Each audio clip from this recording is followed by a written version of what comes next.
Hello and welcome to another video. Today, I'm going to be asking you guys and asking for advice really, which phone I should upgrade to. And I'm trying to decide between these two phones, the Galaxy S24 or the iPhone 15 Pro.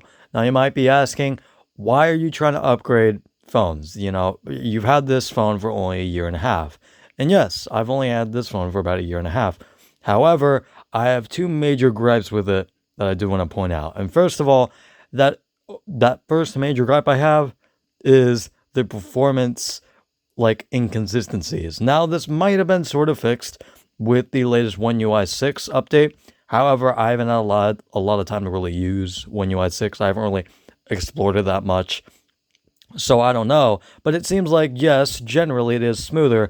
However, there still are times where the performance kind of like is a little inconsistent. For example, yesterday when I just tried to unlock my phone, it took a very long time, like 3 seconds to unlock it when normally it's like it takes like a second and that's it. So again, just some inconsistencies that kind of just add up over time and were especially bad before One UI 6. However, again, it seems like One UI 6 has sort of fixed some of these issues. So that is something I want to point out. Another major gripe I have is honestly the camera app in general. And this is still a little bit unpolished even with One UI 6 because it seems like One UI 6 it's kind of smoothed out the video, I will admit. It seems like the video is just generally smoother because before One UI 6, you guys have probably seen in some of my other videos where I was just recording like this, like I am right now, where it would just randomly kind of like do random speed changes when I wasn't doing that, in editing at all. It was just randomly doing speed changes because it seemed like the processor was kind of trying to keep up or something, or maybe just the software was lagging behind or just something like that. But again, it would just generally slow down to the point where I'd have to speed up again to, make up for the time lost from just randomly slowing down. Again, it's weird. I don't know why it just randomly did that on at least again before One UI 6, but it seems like for the third time in a row, it seems like the video has kind of been smoothed out in the latest update. However, with that being said, the photo mode still is kind of clunky. It still just doesn't feel that polished. It still is like a little rough around the edges, and it's just generally not that smooth. And I just want a smoother photo taking experience. I just want a more like kind of polished and smooth software. I would rather just prefer that more than like, a billion trillion customization options because, customization is nice. I would prefer more customization than not. However, if I were to trade off functionality over, just or not functionality, but like just general smoothness over, a ton of customization options that I'll probably never use, probably choose this, the smoother option. And that's why, again, I'm trying to decide between the iPhone 15 Pro or the S24. But the thing is, with the S24, because I have a Galaxy phone, the S21 FE, as I said, I can trade this in for about probably, I think, $400 of credit. So that means that the phone right now, the S24, like the regular one, is about $800, like about $850. So that would mean $400 decrease.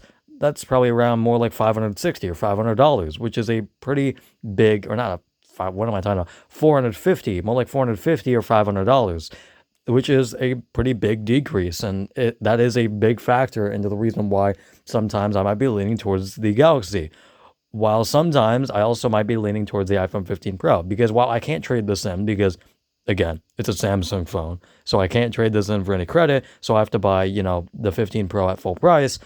The iPhone 15 Pro, from what I've seen, still has some issues. I've heard that the 15 Pro has more issues than like the 14 Pro. I've just seen more general issues, a lot of issues, just people, having, for example, like camera issues.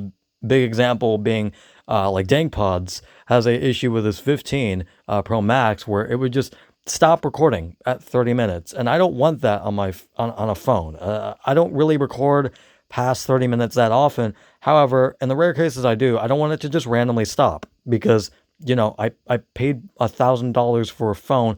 I should be able to record as much as I want of it as long as I, don't set a limit myself. But I should be like unlimited unless, again, it just reaches like a limit or at least, the storage runs out. But that's another thing. But Again, I don't want that happening. I know this is probably a minority thing. I know this is probably not like a big issue. And a lot of people that aren't having issues with iPhones just aren't speaking about like not having issues because, they just had a good software experience. So they don't really feel the need to say anything. And that is the majority. A lot of, I get that, the minority of people with just big issues get kind of amplified, especially on social media. However, even with that being said, again, the 15 Pro and just the 15 lineup in general just seems to have more issues than the 14. And if you're wondering why I don't just go for the 14 or just the regular 15, it's because the screen. The screen, I really need adaptive refresh rate. That is a necessity. I even have just a normal 120 hertz screen right now, which is again another big flaw I have with this phone is that it doesn't have adaptive refresh rate. So while the battery is like fine, it still is like okay. It's not adaptive, so it doesn't just save like power like when you're just like scrolling through web pages. It is just constantly on 120 hertz, so that is really impacting battery life by a huge amount.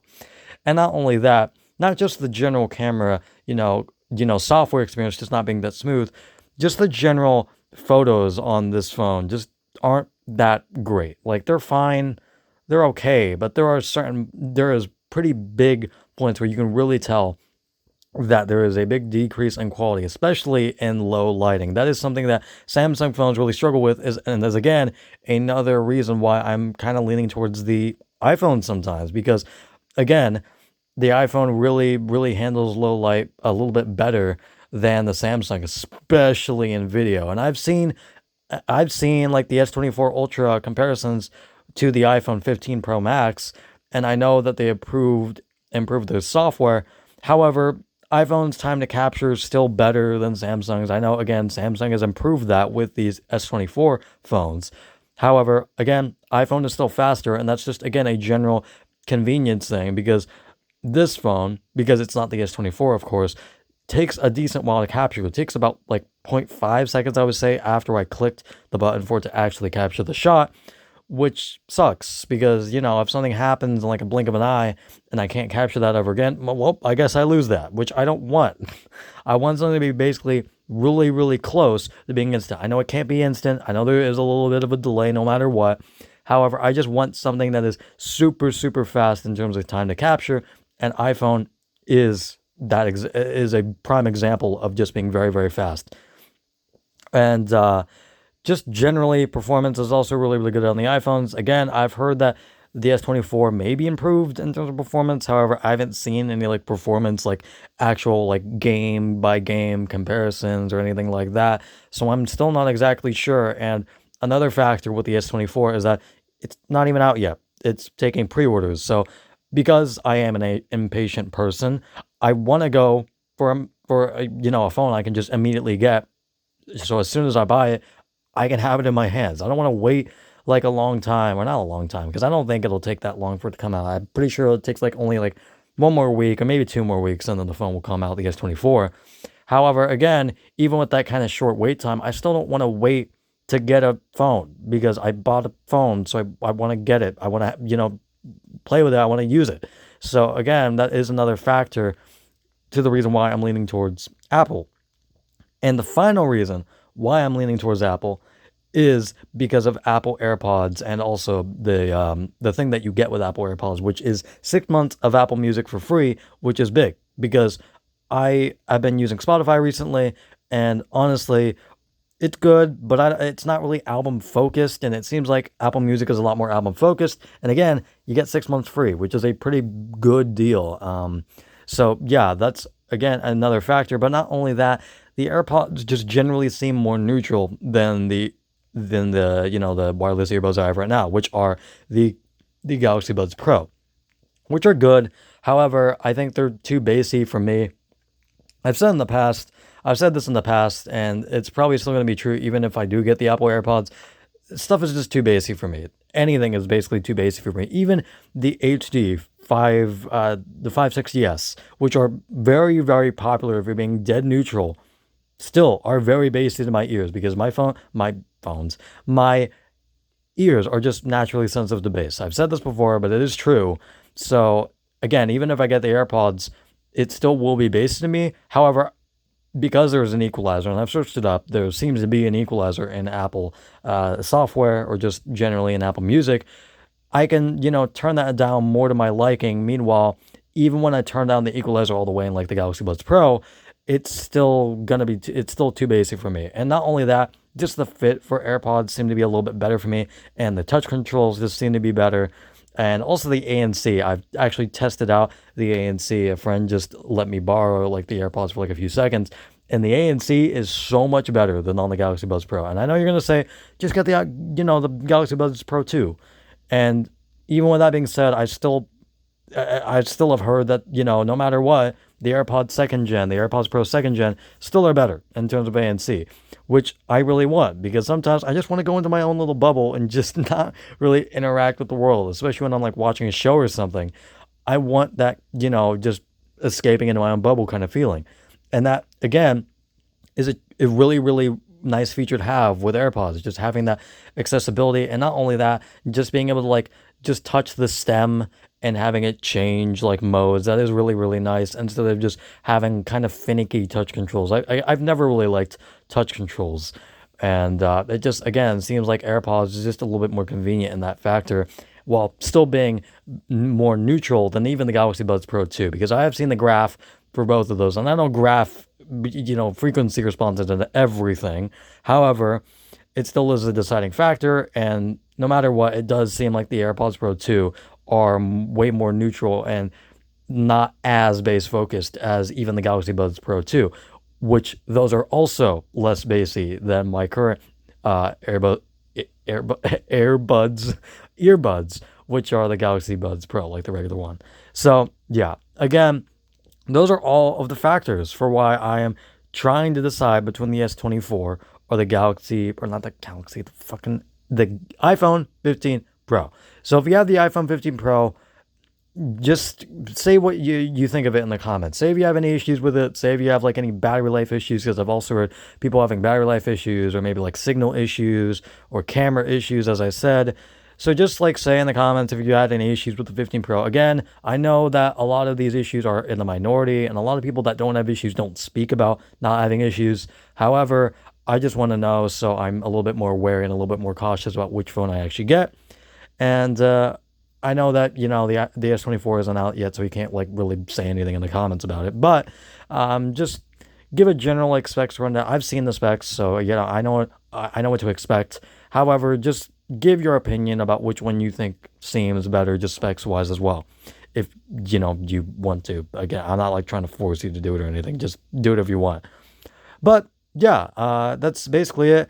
I don't have a whole lot else to say. I just want some advice from you guys if you want to like hand it out at all. And I'm still trying to decide between these two phones, so it'd be nice if you guys just comment something, or just comment like just anything about like which one you think would be better for me. Because I just want a phone that is generally smooth in terms of software, in terms of cameras, in terms of just everything. It's just consistent, smooth, and nice to use, and just convenient over everything, and just like really, really nice to use. And not only that, just will last a long time, because a lot of stuff, I know a lot of new stuff isn't really made to last. However, I really want stuff to last. I really want this thing to last for a while, especially when I'm paying over $1,000 for the iPhone. I just give me like, just again, your impressions of it, how long it's been lasting, how it's been holding up, so I know like, again, how long, just to have a general idea of how long these things last, because I'm not sure.